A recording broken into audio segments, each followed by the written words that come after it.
Dans l'apprentissage chez les petits, d'apprendre le basket, c'est un jeu où on va très vite, mais en même temps, il faut pouvoir contrôler sa vitesse. Donc il faut pouvoir s'arrêter aussi. Se fléchir, il y a des problèmes musculaires, il y a des problèmes de technique, et donc ça c'est un incontournable. Mais ce qu'il faut intégrer, c'est qu'on prend des informations sur le jeu. Donc quand il n'y a personne devant, on va courir, on ne va pas s'arrêter, sauf que de temps en temps, il y a des défenseurs sur le terrain est petit, il y en a beaucoup, donc ils arrivent à n'importe quel moment. Bon. Mais il faut aussi se servir des yeux pour regarder, et parfois quand on reçoit un ballon, il n'y a pas besoin de regarder parce qu'on a déjà anticipé avant, et donc on va recevoir la balle et on sait déjà ce qu'on va faire. Autour de la problématique, je vais commencer par là, autour de la problématique de l'arrêt, il y a aussi la problématique du départ. Donc en fait, on va, à partir de là, faire droite, gauche, ou alors gauche, droite, pour aller mettre un lait. D'accord ? Il sait que pour travailler au basket, il faut s'arrêter, il faut pouvoir repartir, mais il faut surtout être fléchi. Donc c'est une façon de travailler la flexion et le départ en dribble.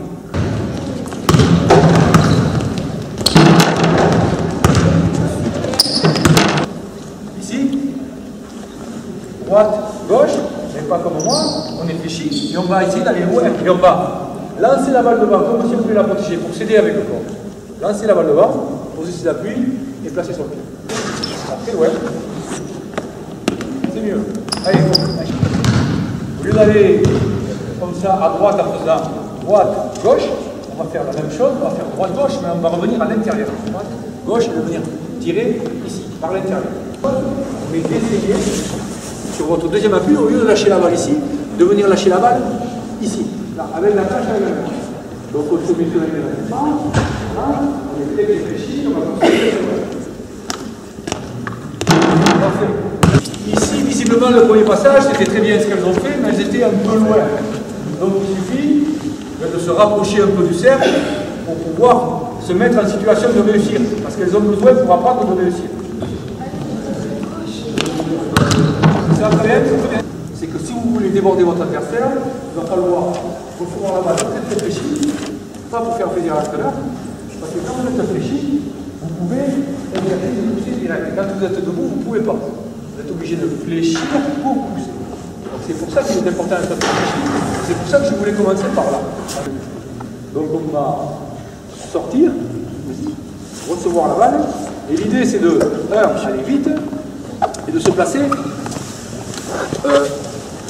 face au jeu.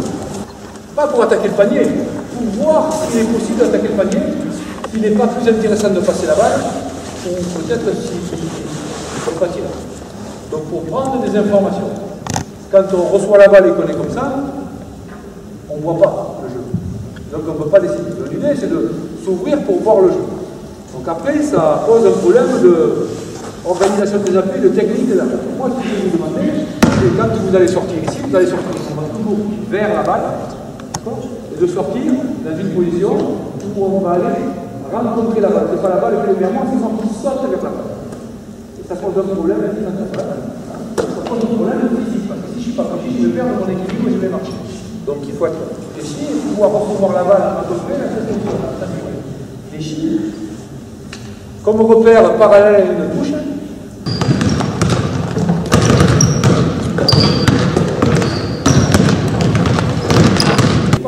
Je préfère qu'on puisse s'arrêter en arrêt. S'il est allé, parce que ça nous donne une chose. Maintenant, on va faire la même chose, on va arriver, fléchir, donc sauter à la balle, réfléchissez bien. Et maintenant, on va partir en départ croisé, mais de l'autre côté. Puisqu'on a les italien, on va partir de l'autre côté. D'accord ? C'est pour ça qu'il faut être fléchi, qu'il faut pousser très très fort. Et normalement, avec un seul dribble, vous devez pouvoir aller au panier. C'est pour ça qu'il faut être fléchi, pousser très fort. Et j'en reviens à ce qu'on a fait tout à l'heure.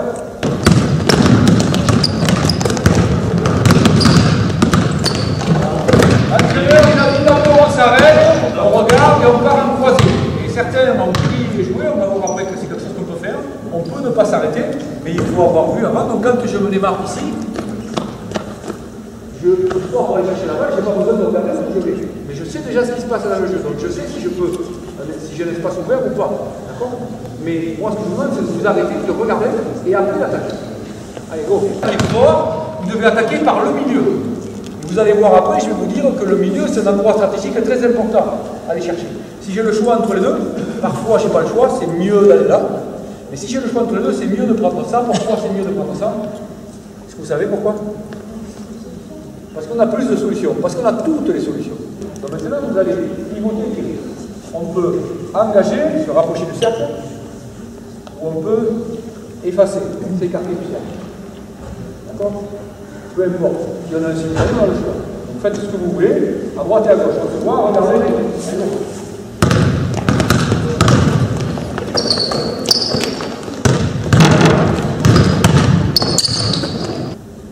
Et là, vous allez feinter et partir en départ direct.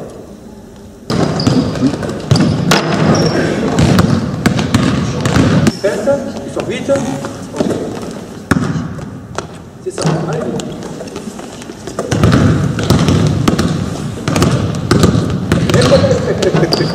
T'arrives vite, t'as pas vu?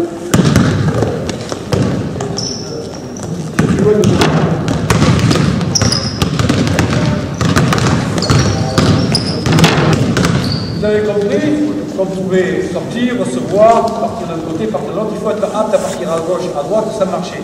Donc tout ce qui est arrêt, départ croisé, arrêt, tir, tout ça c'est très bien. Départ direct, on peut améliorer encore. Après, on reçoit, on regarde où le défenseur va choisir. On peut passer la balle, on peut tirer, on peut tirer, on peut faire. Donc tu vas au contact du défenseur, tu vas mettre un pied devant le pied du défenseur, et tu vas t'écarter ici pour recevoir la balle. Tu as mis la réponse. Pam, pam. L'idée c'est que le défenseur il est sur la ligne de passe, donc s'il est sur la ligne de passe, il n'est pas entre moi et le panier. Ça veut dire que je ne vais pas lui laisser le temps de se replacer.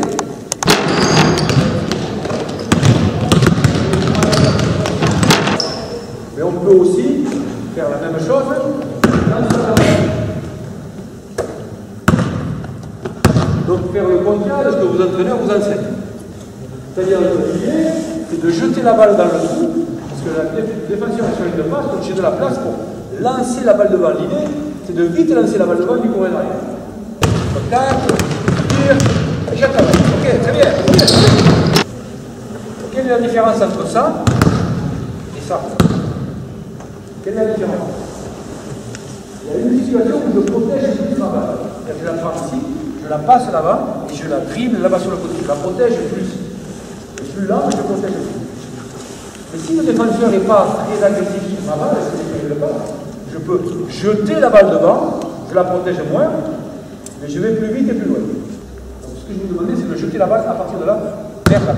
Donc vous avez les autres balles. Maintenant, je vais le faire dans le jeu. C'est la même chose.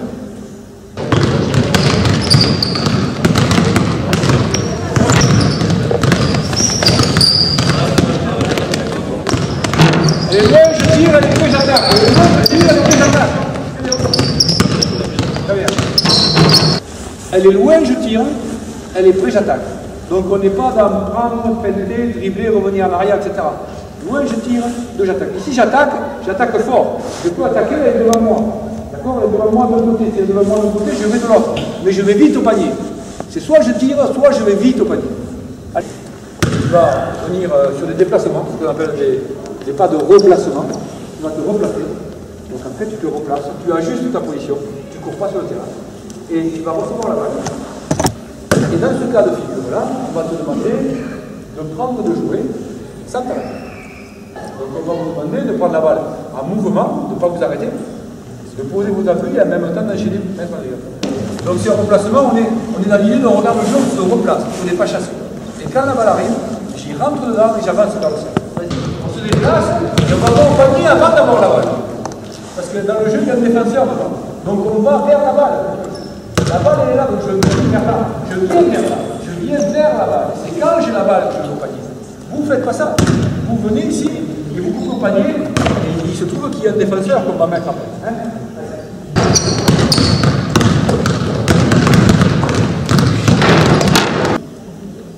Voilà. Dès que nous on va ton pied, ça va. Juste, tu fais un sursaut là-bas. Dès qu'elle bouge, tu bouges. Donc tu vas remonter chercher la balle dans ta position de tir. Toi, tu n'attends pas, tu viens vite à la balle.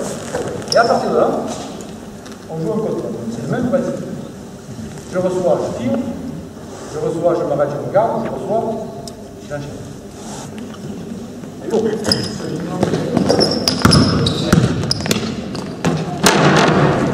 Vous avez vu, si vous avez observé les autres, l'entraîneur, que quand elle attaque vers le milieu, souvent dans les 1, dès qu'elles attaquent vers une fond, elles sont un peu plus gênées.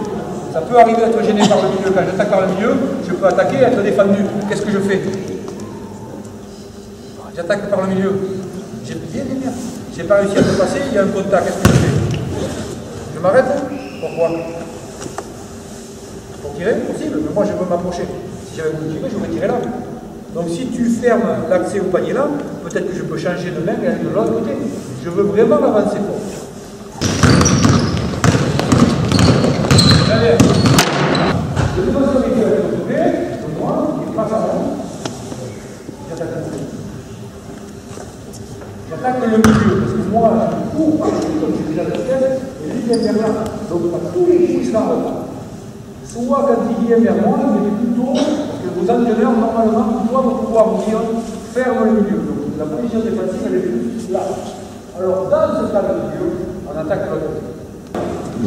Donc si vous ne voulez pas tirer, vous n'arriverez jamais à marquer les paniers. Je reçois la balle, elle est loin, je tire. Elle est prête, j'attaque. D'accord? Attaquer, vous le faites même quand il faut pas trop.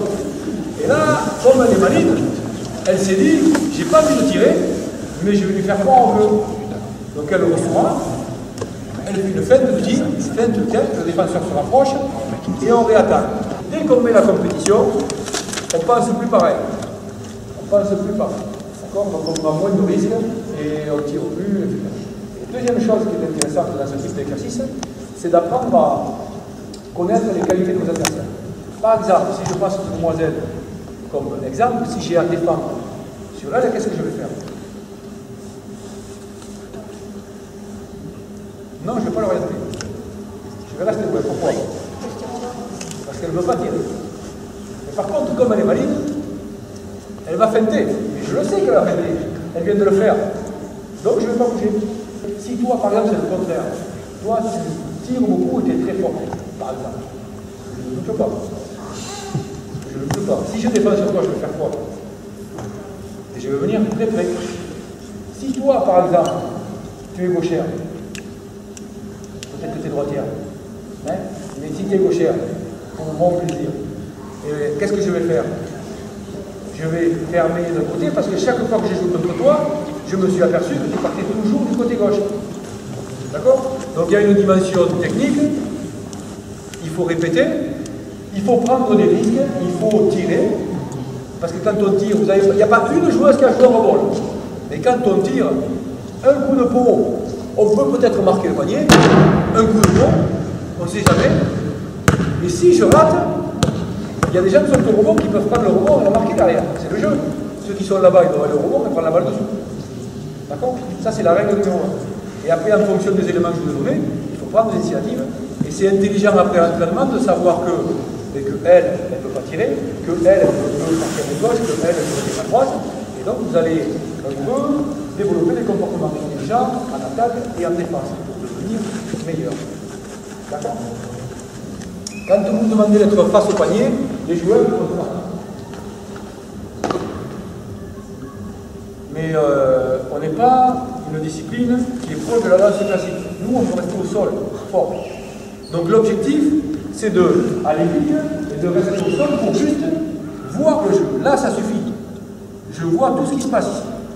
Et en plus de voir tout ce qui se passe, le fait que mon bassin soit orienté ici, je peux recevoir et partir vite là ou vite là-bas sans aucun problème. Si je reçois la balle comme ça, je ne vois pas tout. Donc je vais me réorienter face au panier. D'accord? Là, je vois tout, sauf que j'ai perdu un temps.